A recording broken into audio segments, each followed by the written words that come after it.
MTV ماروك، قناة كل المغاربة. العمل الجمعوي في الإطار ديال الأنشطة ديال الجمعية هي التنمية في جميع المجالات، ومنهم التنمية الفنية. يعني الحمد لله كنشكر الدكتور عبد العزيز جمل على هذه المساندة الكبيرة، وانا جد فرحانة بهذا اللقاء وبهذا التواصل اللي درنا، والحمد لله عطى واحد طابع خاص. وكنتمنى ان شاء الله في اللقاءات الجايه غادي يكون اكثر واكثر واكثر. وشرف ليا مع الدكتور عبد العزيز الجمل، شرف ليا مع جميع الفنانين اللي كانوا حاضرين، سواء من لجنه التحكيم او من الحضور من واللجنه التنظيميه كذلك، وكل حتى الاعلاميين شكرا، والضيوف الشرف الفنانين ضيوف الشرف انا ذكرتهم هم الاولين.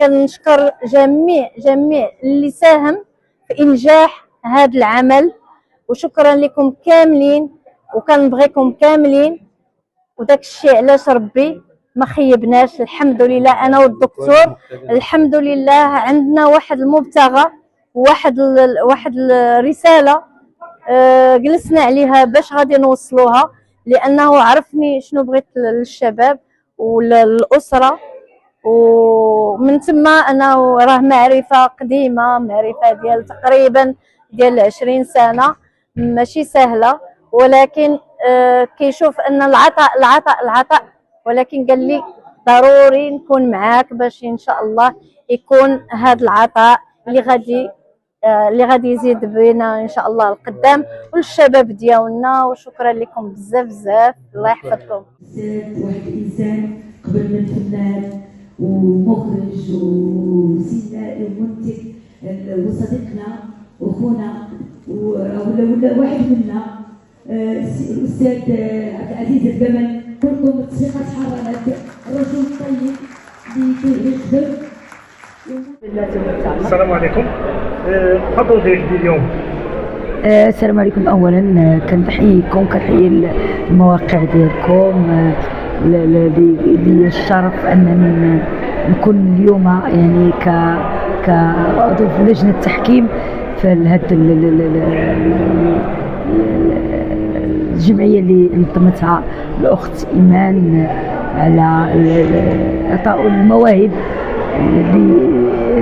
للشابه اللي بغينا تعطاهم فرصه، لا من الكبار ولا من الصغار ولا من يعني ماشي الشباب، حتى الناس اللي جالسين في الدار، الامهات الاباء اللي عنده شي موهبه غادي يشارك في هذا الحفل ان شاء الله. كريمه زيدي ديك ما تبارك الله شفناك يلا غادي ندوز في السينما.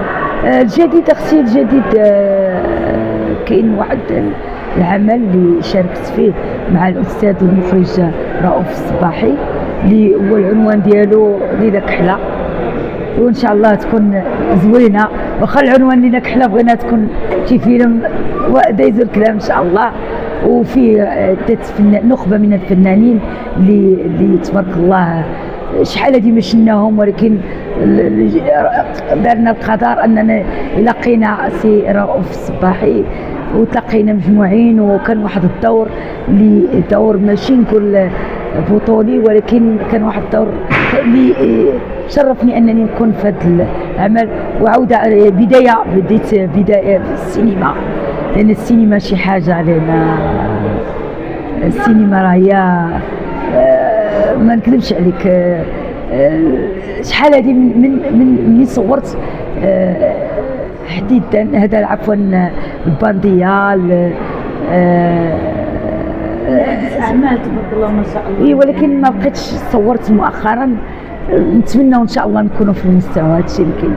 شنو كتقولوا لهاد الشباب اللي كنشوفهم تبارك الله كلجنه التحكيم؟ لا انا اللي كنبغي نقول للوليدات ما يتغروش بهذا الغرور، لا يستافدوا. كيقول لك جديد ليه جده والبالي لا تفرط فيه، نستافدوا من القدام نستافدوا منهم هما كذلك هما جداد، ولكن دراسة يعني في المسرح أو لا في دروس الشباب، يعني خص المعاهد يقراو، لأن ما يمكنش حتى المسرح أبو الفنون يعني ما قريتيش يعني ما يمكنش تجي تطلع الخشبه. يعني كاين الهوات، كاين الناس اللي عنده موهبه من عند الله، ولكن حنا هكذا كنا، ولكن دابا لا، العصر تطور. يعني كنقراو، كاينين الاساتذه، كاينين خريجين لي زاداك، تحيه لهم بهذا المجهود الكبير اللي كيقريو الشباب وكيستافدوا منهم. وكنتمناو ما نكونوش درناهم او لا ضيعناهم، يعني كلمه يعني في حقهم لجنه التحكيم يكون الحق كل حق حقه. وبهذه المناسبه كنبغي نشكر الاستاذ المخرج اللي كانت البديره منه عبد العزيز الجمل المصري، اللي مجهود كبير، وواحد منا مغربي تا هو مصري اللي دار واحد المجهود كبير اللي باش يكون واحد الكاستينغ من تلك المجالات، الفن، السينما، المسرح، الغناء، فيديو كليبات. يعني نتمنى هاد الفكره وهذا المجهود الكبير ما يمشيش ويطلعوا شي مواهب ونكونوا حنا كبصمه لهم ان شاء الله. وتحيه يعني تعبنا عليه كتير، اللي هو اللقاء التواصلي بالنسبه للشباب يعني انا عاملين بالنسبه للاطفال والشباب والناس الكبيره. انا بشكر المساهمه بتاعتكم، وحتى لو كان العدد قليل فكفايه قلوبكم معانا. كل سنه وانتم طيبين، متشكرين جدا على الحضور، وان شاء الله تتابعوا معاكم الفقرات ان شاء الله. شكرا، كل سنه وانتم طيبين. الدليل على ذلك ادي النجاح باين في المسرح. طبعا احنا اسفين في الاول وفي الاخر على موضوع التاخير بظروف خارجه عن العمل، وكان النهارده جمعه وكانت الموضوع كله يعني كان وقت ضيق، وبنشكر كل من ساهم على انجاح هذا العمل. وان شاء الله بنعلن على الفتره الجديده. احنا عندنا عمل فني جميل جدا جدا باسم جمعيه الاستاذه ايمان، جمعيه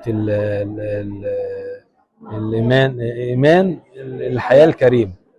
فهي ايمان وعندها حياه كريمه، فالحياه الكريمه بنقدم فيها مفاجاه، دي اول مره اللي هي تعملها، وان شاء الله هتكون نجاح كبير.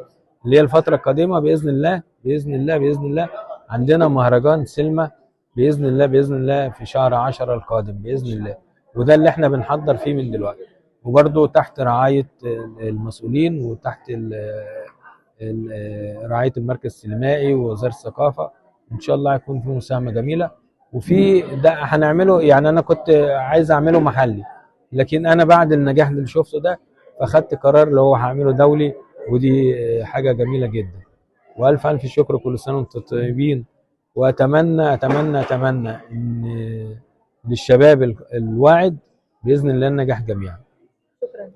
الاشتراك في قناة MTV Maroc والضغط على زر الجرس للتوصل بآخر الفيديوهات.